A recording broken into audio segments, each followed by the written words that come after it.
And I was talking about Adam and Eve, right? When they were hiding, God asked what? Where are you guys? Right? Um, he didn't ask what did you do, but actually Adam and Eve, answered, like ask being asked what did you do? It's a lot of guilt and shame. When you're with me on the way, in my heart and mind you'll stay. Because Jesus said, I came to the world. I He can came to the world to make save the world and not to condemn the world. And unfortunately, that by the social study, religious institutions been kind of recognized as a very judgmental kind of organizations. for you are always,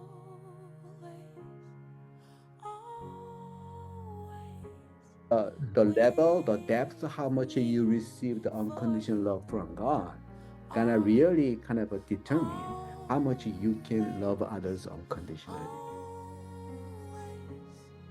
with me in the calm and in the storm when it feels I'm all alone.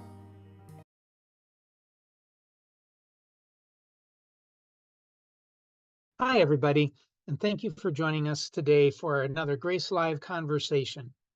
My name is Pete Singer. I'm the executive director over here at Grace.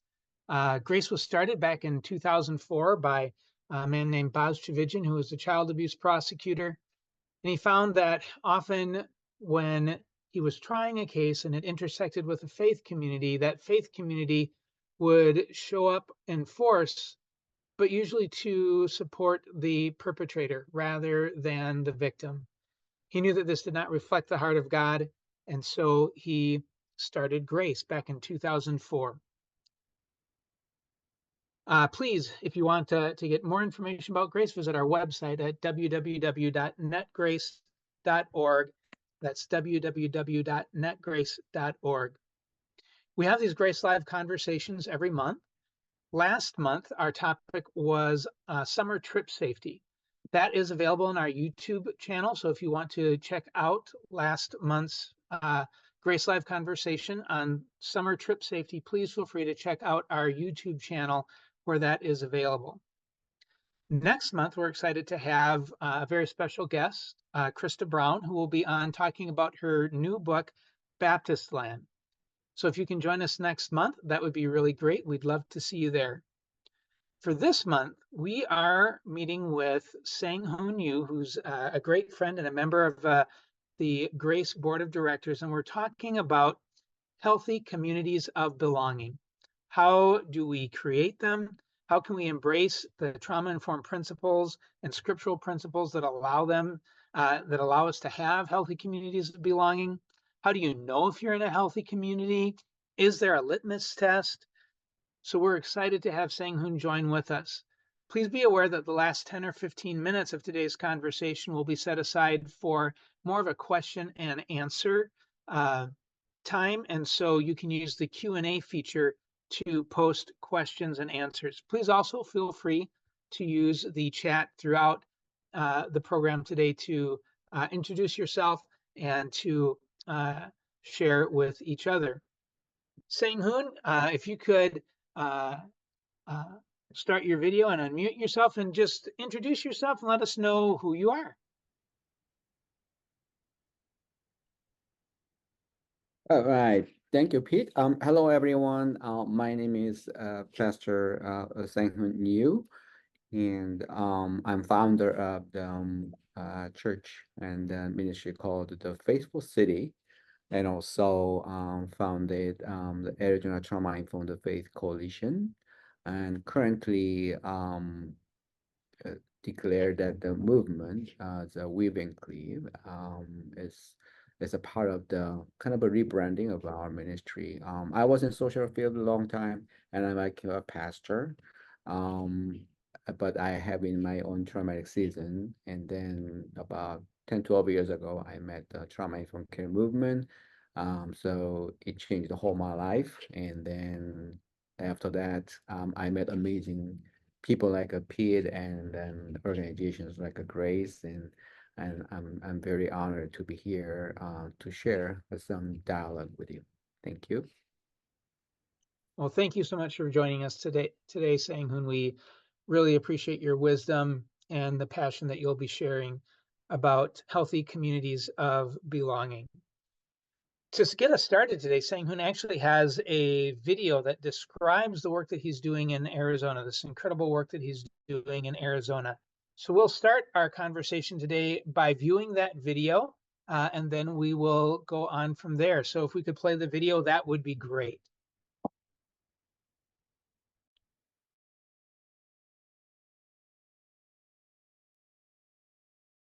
I was hurt and wounded leader. I became suicidal and I almost gave up everything. And I went to DC for the conference and I met the trauma informed care movement there. Trauma informed care, in a nutshell, is experiencing healing for yourself and then walking somebody else through it. It's looking at a person with a lens of what happened to you, not what's wrong with you. I founded the Facebook City, and out of that, creating communities of belonging is an effort to train others with a trauma-informed care lens and bring together a variety of organizations who want to implement it. One of those organizations was First Christian Church, where Chuckling Catholics are pastors.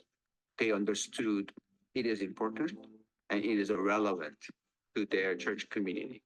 When we were talking to Sanghoon, it just fit because we were serving the least, the last, and the lost, and gave us language around how to interact and support the people in our community. This community of belonging movement is calling us back to the vision of God's family, the church that we see in the scriptures, and is giving us language for what we've supposed to have been doing all along. I learned about ACEs for the first time. That was really eye-opening. ACEs stands for Adverse Childhood Experiences Study. So this was a groundbreaking study that linked adversity that occurred in childhood with adult outcomes. And it was startling because it showed that trauma and adversity in childhood is common. There has been huge crisis in our nation in terms of substance use and suicide. And the government wanted to do their best to reach out all the populations in all the communities. And they found that faith community is very important. By the research, when people have a trouble or pain, instead of going to council or government, they're gonna go to their faith leaders. So they know faith community can be a good platform and space to work together. The faith community can't impact this on its own. You know, the medical community can't, the education community. It takes all of us understanding this, understanding what our piece is, and all working together. And the Faithful City is just a beautiful example of this in practice. There's a training, there's a meetings, and then there's a breakfast gathering, there's a conference. And this is not just about teaching or raising skill set. This is a gathering of people to kind of facilitate the atmosphere of trauma-informed care, which is unconditional love and constant care and the respect. I think the community of belonging is a place where we can all coexist, no matter what your race, religion, sex. We can all come to a place and feel like we're not alone. We can connect. It's about building relationship, right? And we can't heal without relationship. So the community of belonging gives us that place to where we can connect with others. The answer is community. The answer is coming together without judgment and finding people where they are, finding what they need, and being there for them. We want to see the whole society going to be changed with this movement. So we are promoting or facilitating systemic culture change. The timing here is critical. I think we're kind of at a pivotal point in our society. There's so much unrest and there's so much, physical illness, mental illness, so much strife, what I have certainly found is that change takes time, and it takes commitment, and it takes just showing up, even if you get discouraged and you don't feel like you're making big progress. I don't know that there's any more important thing that we could all be doing than working together to support one another and support our community.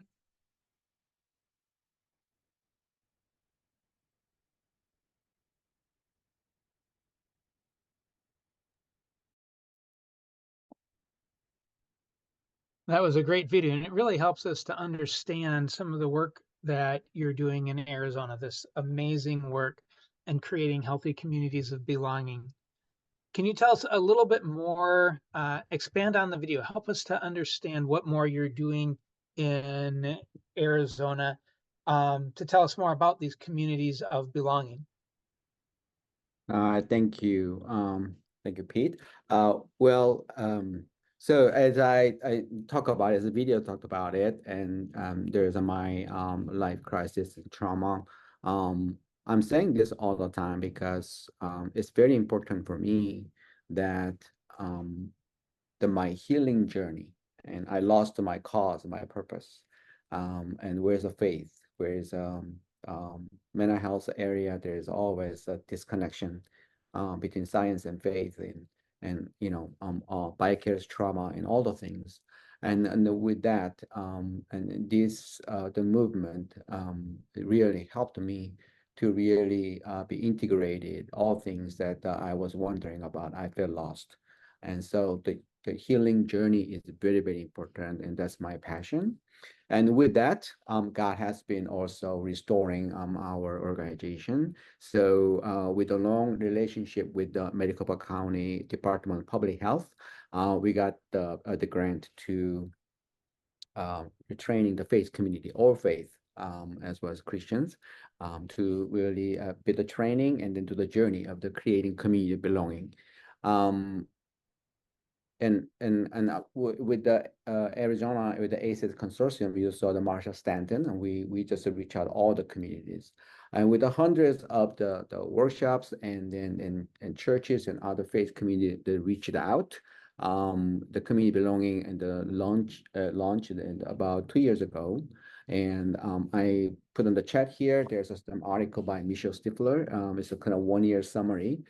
We trained about 35 organizations, and in our conference, the government, the public health, and the Facebook City, we recognize the organization.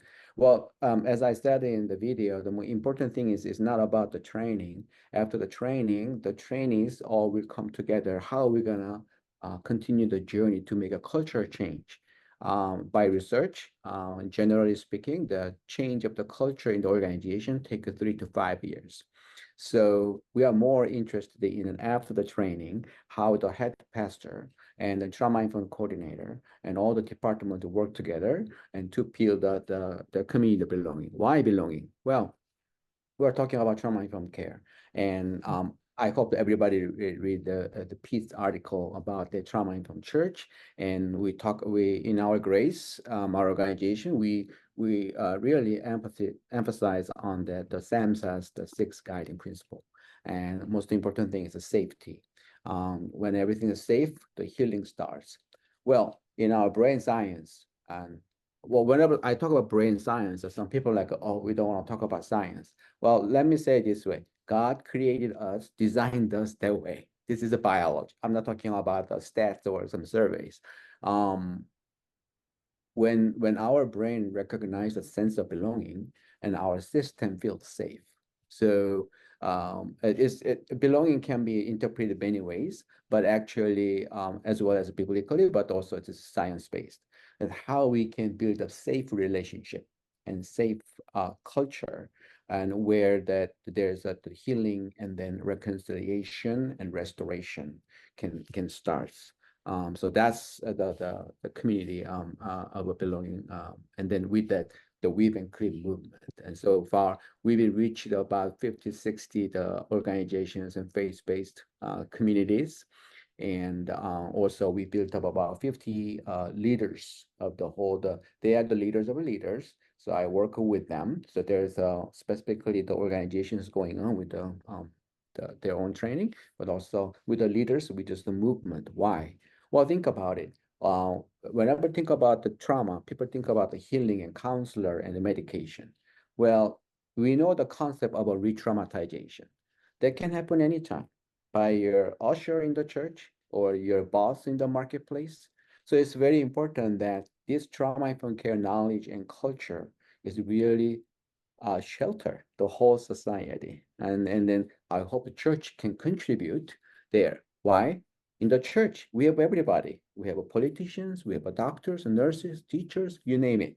So I'm very, very excited that the government recognize this is one of a few the grants that government and church can work together in the state. And so very, very grateful actually that God gave us this opportunity in our state. Wow, that's great. Such an amazing opportunity as you bring together the scripture and the science to make a difference in the lives of communities. So thank you for that just incredible work that you're doing, Sanghoon. Thank you so much. Thank you. When you talked to me about this before our conversation today, you spent a long time talking about the importance of resilience and how resilience helps to fuel this movement. Can you tell us more about what you mean by resilience and why it's so important? Yes, Pete. I think actually in our field, people say, "Oh, people don't like the word trauma, so let's change it." So a lot of people talking about change the healthy community and resilience and hope. You know, those words are kind of also buzz as well as trauma informed care. However, my perspective is the important thing is the first of all, I want to really say the trauma is a consequence of the sin because also I see that from the pastors, we don't want to talk about trauma, we talk about the sin and salvation. Well, to me that when we saw that how the Adam and Eve they reacted to God after they sinned, that's a trauma response and just the fight, flight, and the freeze. That's a very beautiful response. But however, after that, all humankind we are in the survival mode. As out of Eden, the shalom got disrupted, and then we are on the way for our consummation and full hold the redemption of our whole body and mind and soul. And fortunately, that we receive Christ, and you are in the redemptive, the restoration. Why I'm saying this? Because we all know that we are saved by grace, not by works. However, when we come to the area like a trauma or substance use and abuse and all the things, people are too much mainly focused on the healing. And I think I always say this, disease model is better than no model. So like, oh, he's behave crazy or is in bad behaviors, right? It's a disease. But also, when we think about disease and healing, it's like, oh, I don't have it anymore, right? So I'm perfect. Well, I say trauma is not just a human problem, it's a human condition because we are not perfect. We're living in the sin and we are only saved by the grace. We need the grace every day. So what does it mean? That means we need to die and rise with Jesus every day, and we need to be resilient. I separate resilience from success. Success is a goal-oriented kind of a paradigm that there's a goal, I accomplish the goal, then I succeed, right? But resilience is actually recharging the energy every day. I can just stand and move forward, which means maybe I may fail today, I feel like. I may succeed today. There are highs and lows and shiny days and stormy days. But the Lord is my shepherd, whom shall I fear, right? So that comes with that theology. Whatever happened, because of who I am in God, because of grace, I'm here. I will not be shaken. That's a resilience. Why? Trauma takes a long time to be healed. One therapist said that if you think trauma can be perfectly healed, that's a problem of American perfectionism as our culture. but actually it can come back. It takes a long time. And so I don't want to discourage people, but also we need to be very realistic. And in that sense, we need to bring more resilience rather than success-oriented mindset. And so I say that trauma-informed care is not only healing issue, it's justice issue because many times trauma just come up to me. It's not myself who willed sin.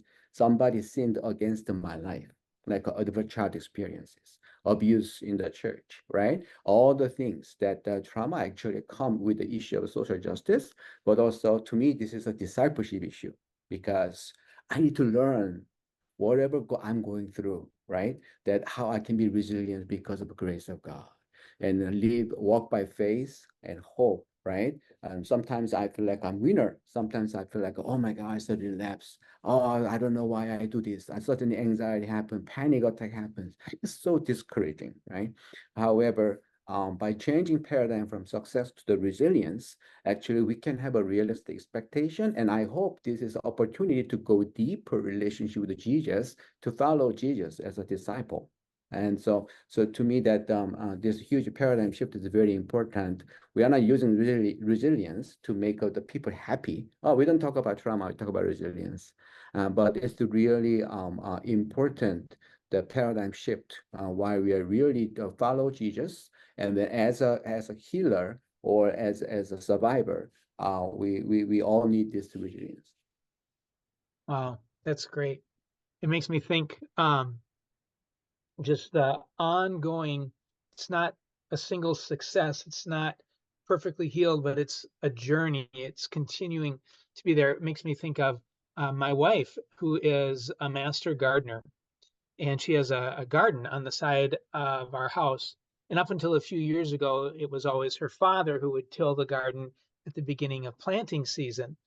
And then Chris would plant her seeds and her crops that she had in this garden. And then it got to the point where my father-in-law's knees were not what they used to be, and so the job of tilling the garden passed to me. I thought this was going to be an easy thing, no big deal, because my father-in-law is this extreme perfectionist.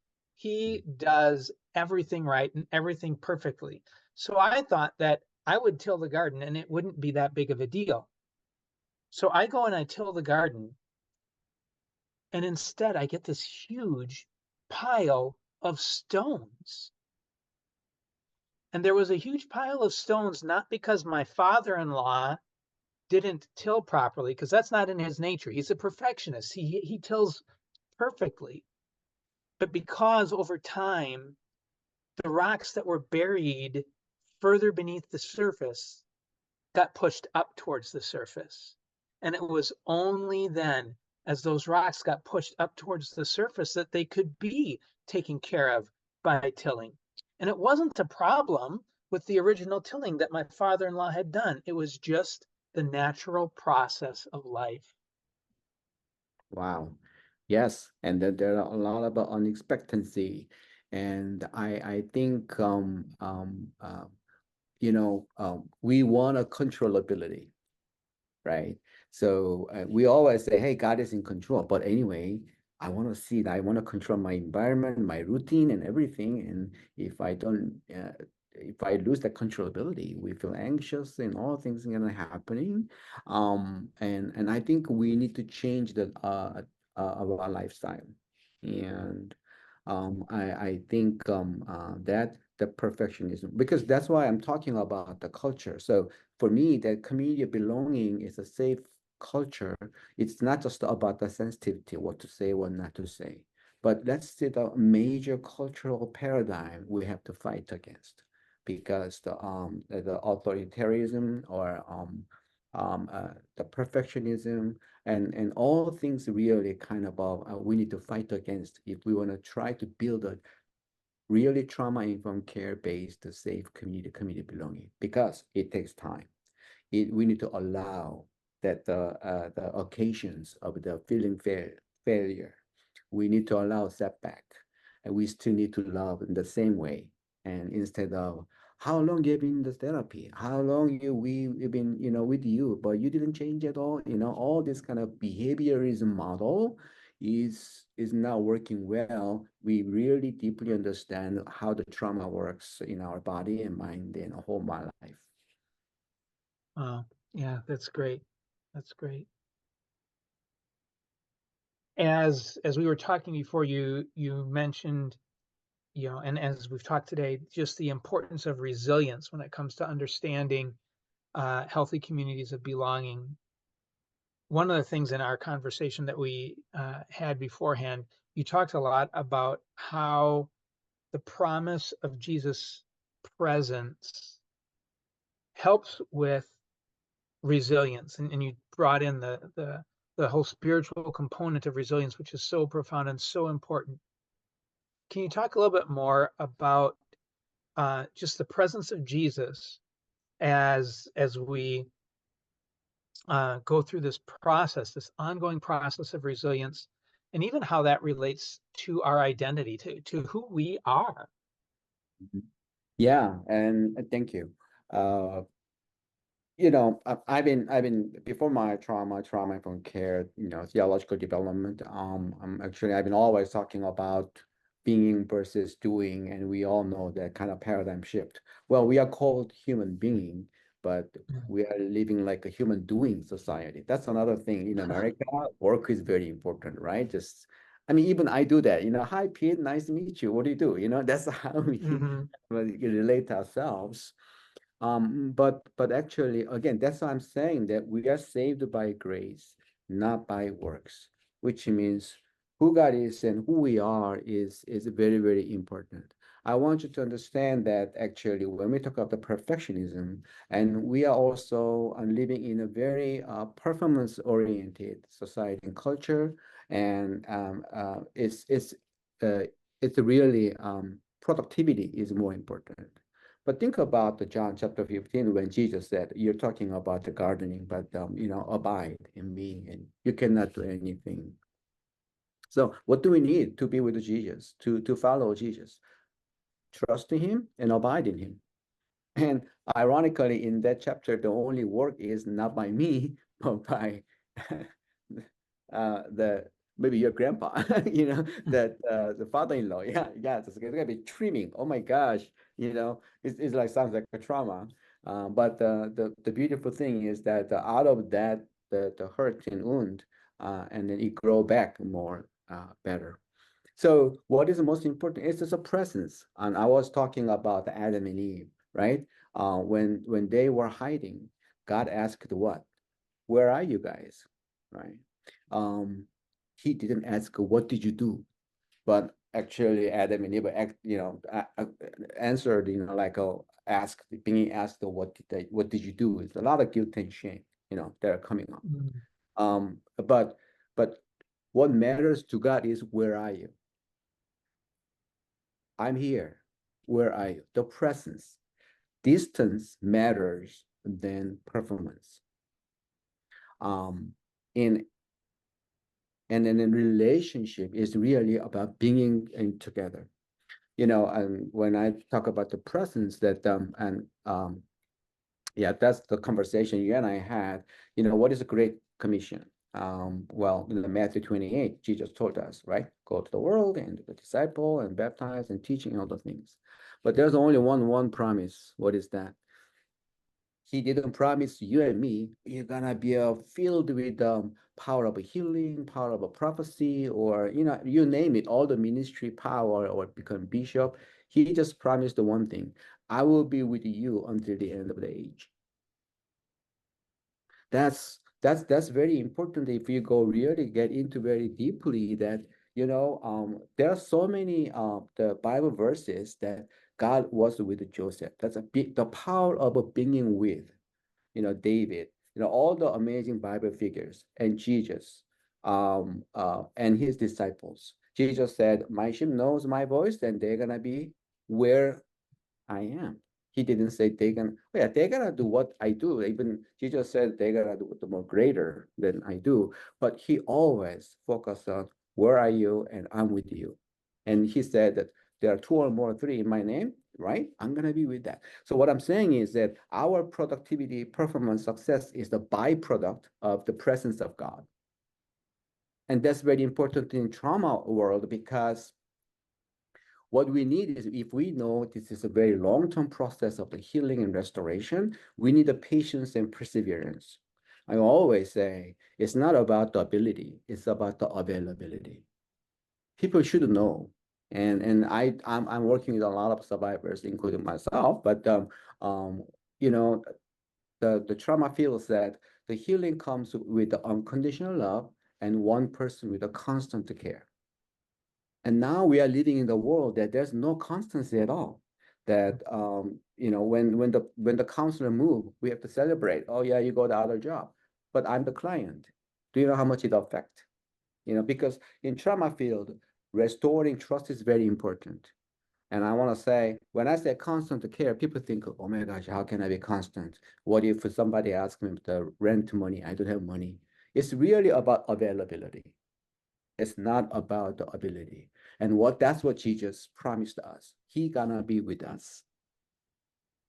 And I apply that principle to our trauma-informed care and community belonging, because I say to church, everybody, you don't need to be too much capable or able. You need to be available and just be honest. What I can do, what I cannot do. But when you are consistent with your trustworthy relationship, that's where the trauma healing really starts. Because in our deep down trauma, we need an issue. We are violated with the issue of a shame and trust. And it's not just based on how much I get. We're always talking about the skill set, resources, but shame and trust is really gonna be grown based on how much I can have a constant relationship. Just say, how are you doing? 2 or 3 times just a month.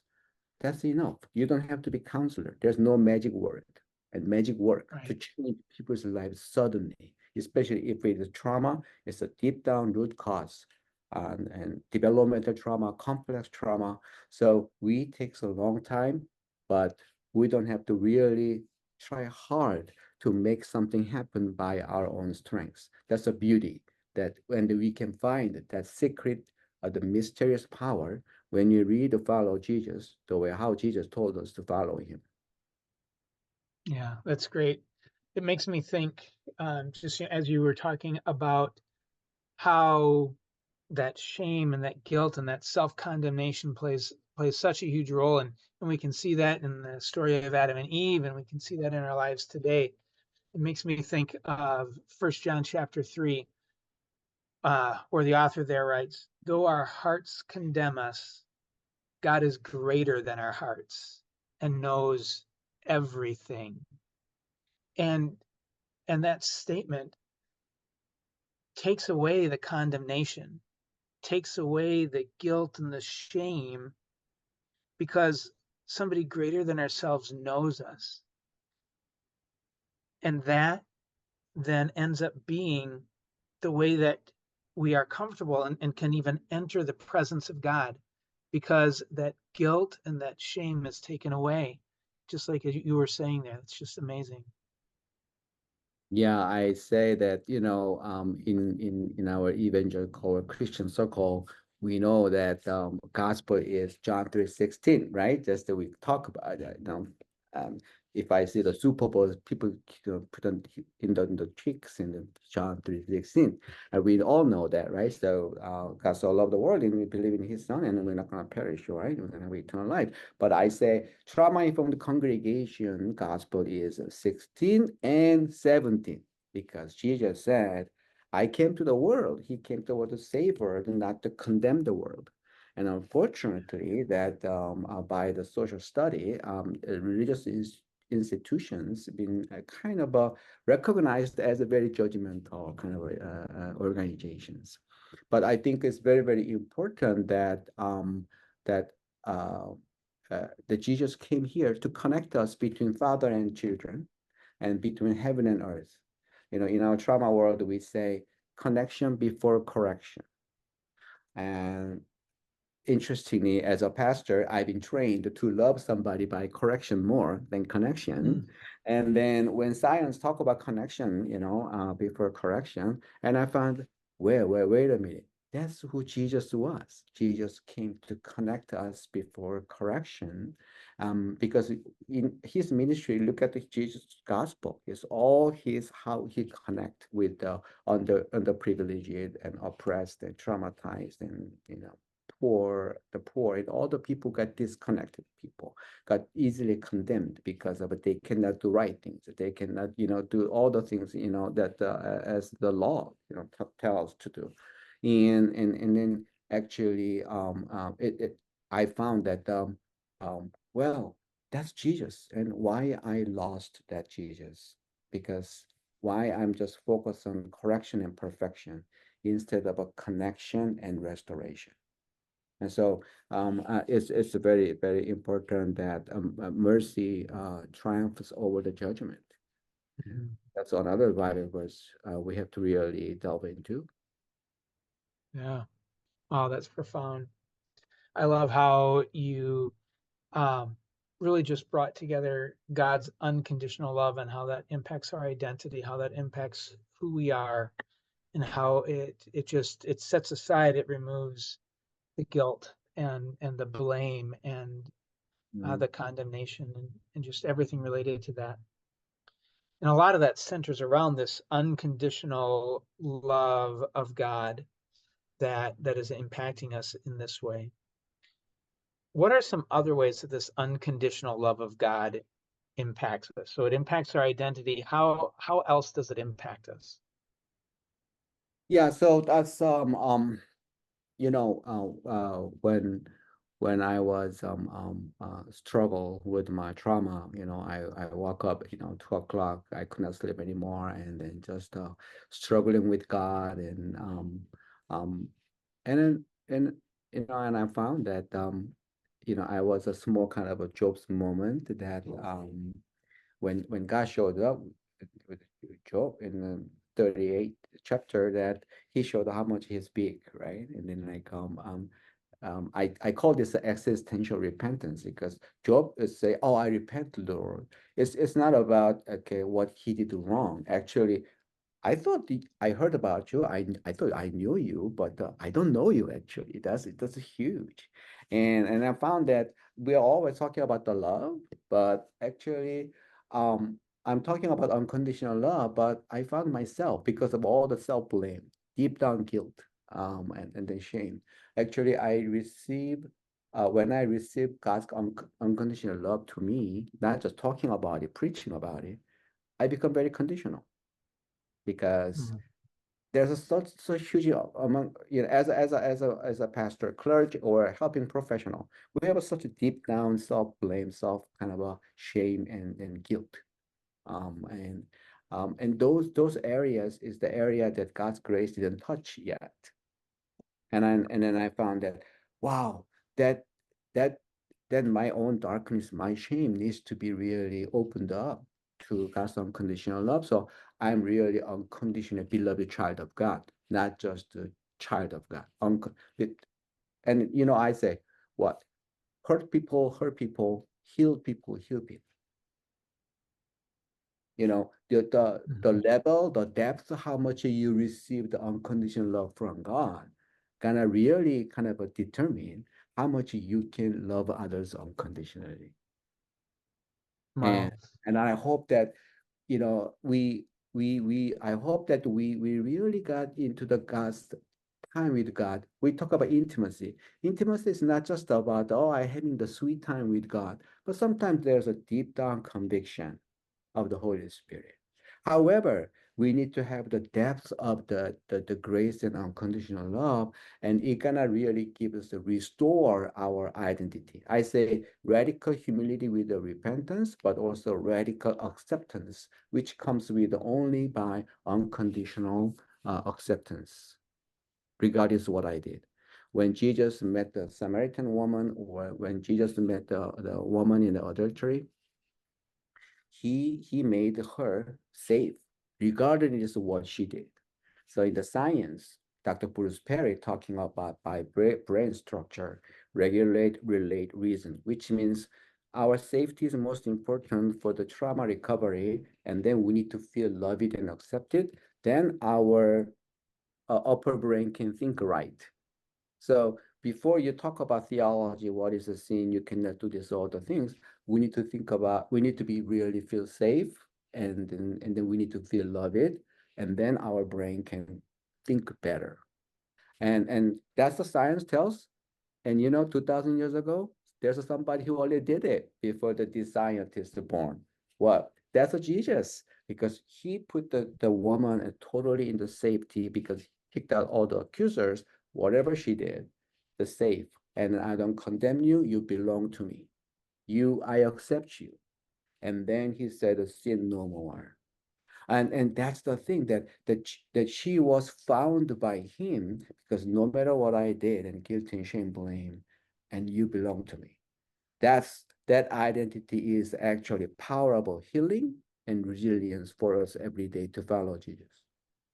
Yeah, and it brings us right back to the healthy communities of belonging, because it brings us back again. It's that identity of who we are, and it, and it resonates throughout the community. Yeah, and then hopefully make a courageous. I think one verse we don't practice from the New Testament is James chapter 5, when it say, confess your sins to one another, right? And as an evangelical, we have a personal relationship with God, so we may not need it, But I think when we say love one another, and when we have a healthy relationship, a healthy church, it's not just only about the safety, because we don't do this, we don't do that, or we just only focus on the positive things in other things. Actually, there's a word called toxic positivity. When we say that just something kind of, everything's okay, God will take care of it, don't worry, you are blessed. Without the realistic process, that can be very toxic positivity. What we need to, in order to build a true healthy community of belonging, we need to have a courage. I'm not afraid to sharing my vulnerability. I'm not afraid of hearing somebody's vulnerability. Although there is unsafe or uncomfortable dialogue comes in, I still feel safe. So our safety must be tested. It's like an immunization, and America is healthy than other country. I was from third world, but if you live in a very under the dictatorship, you cannot say this, you cannot say that, you cannot, even with a lot of forward music. But in America, the other government says, oh, look at that, that's a dirty world, all kind of things, just kind of the bad things, immoral things. But still, I believe America is healthy. Why? Because things are exposed very free, but now you can actually decide better. We can have a healthy community. I think a healthy community is not a community not afraid of anything wrong, anything bad, anything shameful. We are all in the grace, and you are unconditionally loved, and we need to process it. In order to do that, we need to have a safety and belonging, and then we work together to become like a Jesus with the unconditional love and loving one another as Jesus loved us.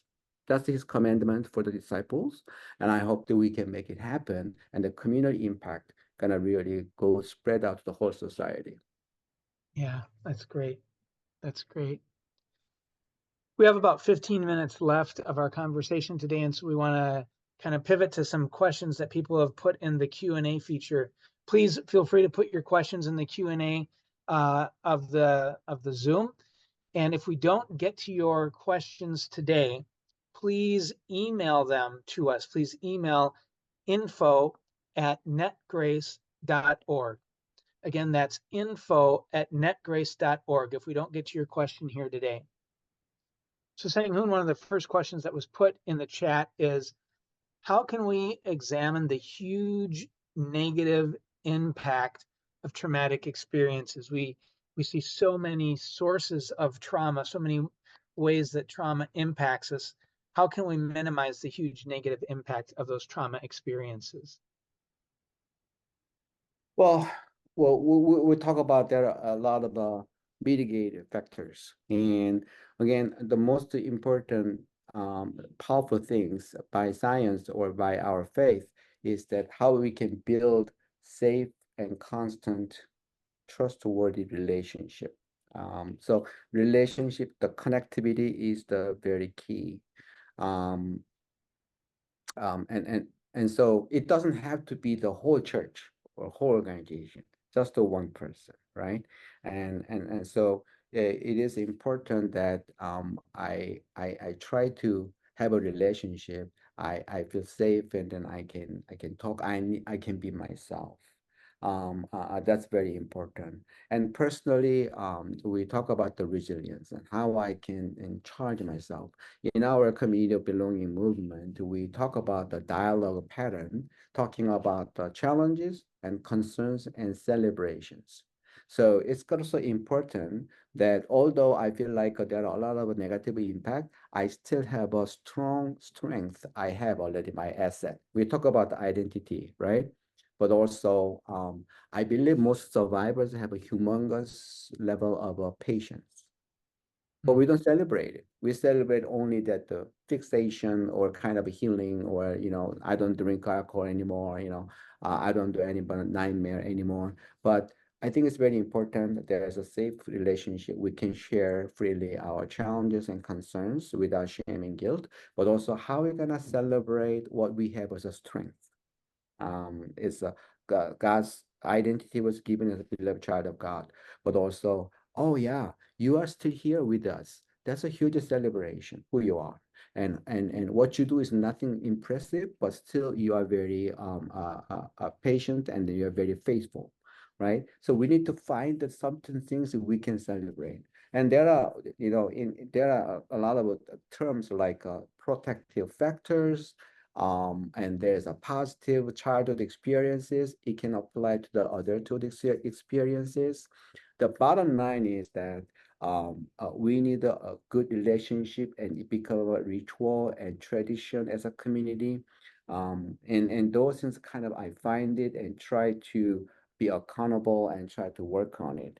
And besides that, we all know how we can make our life healthy, right? The diet, good sleep, and exercise, all the things. So how I can regulate myself and try to be intentional, and also whatever you do is very, very meaningful. And there's a term called post-traumatic growth, and which means out of all this trauma, I can still grow. But it's not only about healing, it's about the meaning creation, right? I thought this really had a big harm to me, but as I overcoming it, I found this is opportunity to build on my character and to build on my strengths. So a lot of a kind of a reframing of what I'm experiencing, or change the perspective, how I look at it.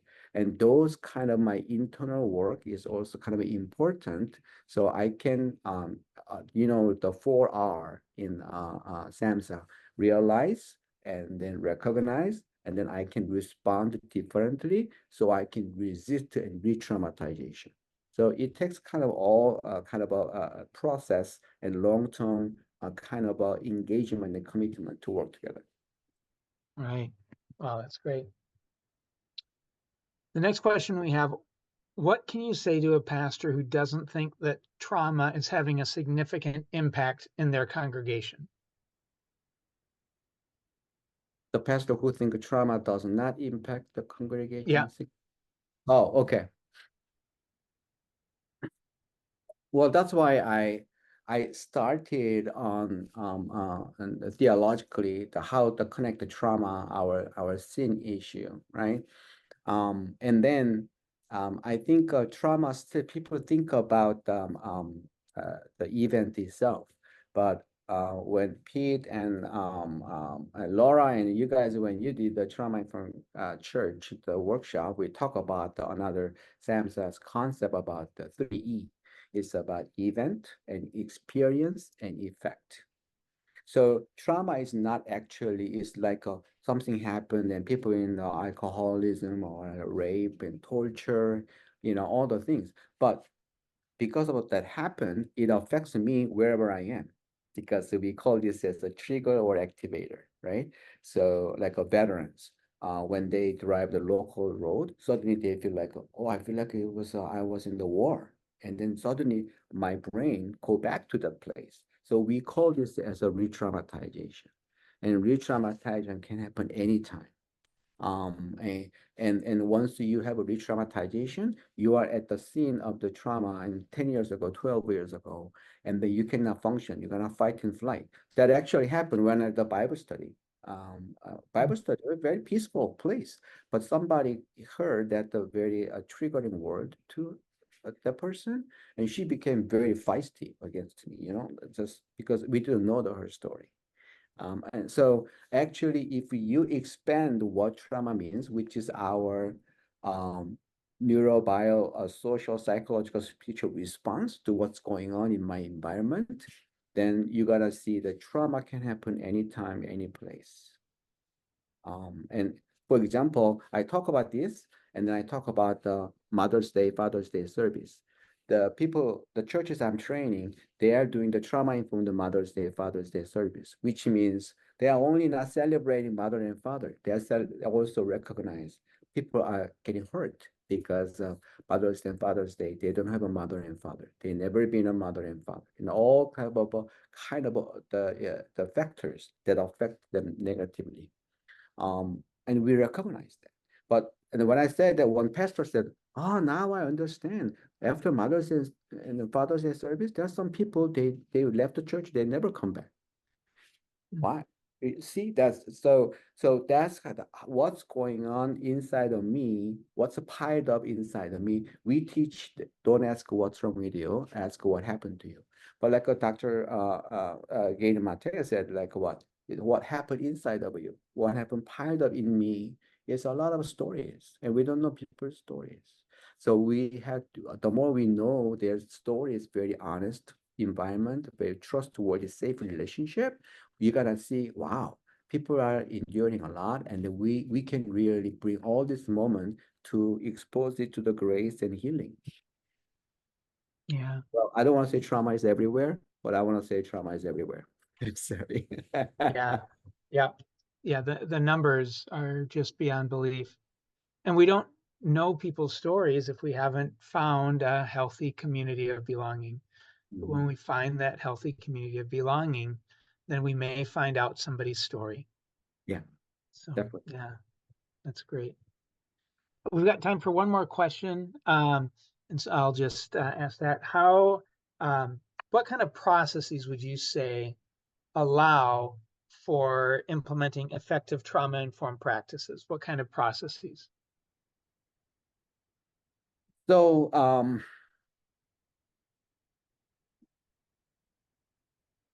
do you think it's a practice personally, or I mean, the kind of as a church setting, how we? Yeah, I'd say like as a church setting, Mm. what processes in that church or that faith community, that ministry could allow for them to effectively implement trauma-informed practice? Yeah, I think you heard from the Pastor Chuck in the First Christian Church, and when he heard about ACEs, right? Just it really kind of enlightening, right? So I believe it's very important that trauma-informed care, theological perspective and scientific perspective is it's really important. People need to be trained, in other words, and especially the key leaders and leaders or staff and lay leaders that need to be trained. But training is not enough because, oh, I got to know amazing things. But to really bring down to the healing culture of a safe culture, belonging culture is a long way to go. Because when we start about this, and then it gonna make you think about it more sensitive, and then actually a lot of people got into, oh, and now I understand why I do this, why my family member do this, and what church does. However, it gonna give me more questions and more hesitancy. It's interesting now after all the political turmoils and racial tension, everything, and we learn a lot about all these things, and hopefully we feel more safe place. I don't think we feel less safe And then people like go, oh, it's too much. I don't want to do anything, and so the important thing is that we need to build the resiliency. We need to we need to prevent the burnout, and we need to think about all the possibilities. And we need to have a place that we practice one thing, and then how we're gonna be accountable and how we're gonna really talk about it. We need to a lot of debriefing. We need a lot of time. People really can share the process. That's very, very important. Because a lot of times I got the training, I know what to do. If I do this, this is gonna happen. Well, I hope the practice is that simple, a change is that simple. It's not. There are gonna be a lot of questions and setbacks, and then misunderstanding, and then I'm getting worn out. And then, it's good, but I don't want to do this anymore. And how we're gonna really make that moment gonna be safely share and then reflect, and then we can come together. Those kind of a space and room and time is very important, instead of just try to kind of linear approach. 6 months later, we're gonna do this, and how many people we're gonna get more, the typical kind of way. But it's really about the restoring our soul and mind and body healthy way, which takes a long time. And then after that, there's somebody very committed, and that person can be key person to really continually retraining all the departments and other volunteers and other sectors. And so it's kind of be top down or bottom up or just a one by one approach. It's like a kind of ripple impact and goal. And I really hope that the senior pastors, leaders can be involved with this, because it takes a lot of support to continue this as a church culture change. It's not, again, just about skill set or just about magic word or just about therapy. It's really how our lifestyle and communication style is very different, changed. So when I do the work with the church, I only focus on the leaders, how we can make our STEM meeting, volunteer meeting, can be trauma informed. It's not us and them model. It's really, we are in this all together model. So we feel safe in our STEM meeting, in our church leaders meeting. That's first thing before we think about how I can save and help those who are traumatized, on the street.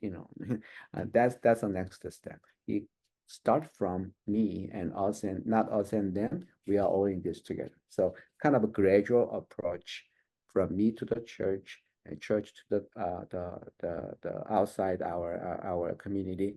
However, we need to take a lot of room to debrief and allow the setback, be honest and safe, and then we are all in this together. Wow, that's great. Well, thank you, Sanghoon, for joining us today, and thank you everyone who came and listened to this great conversation.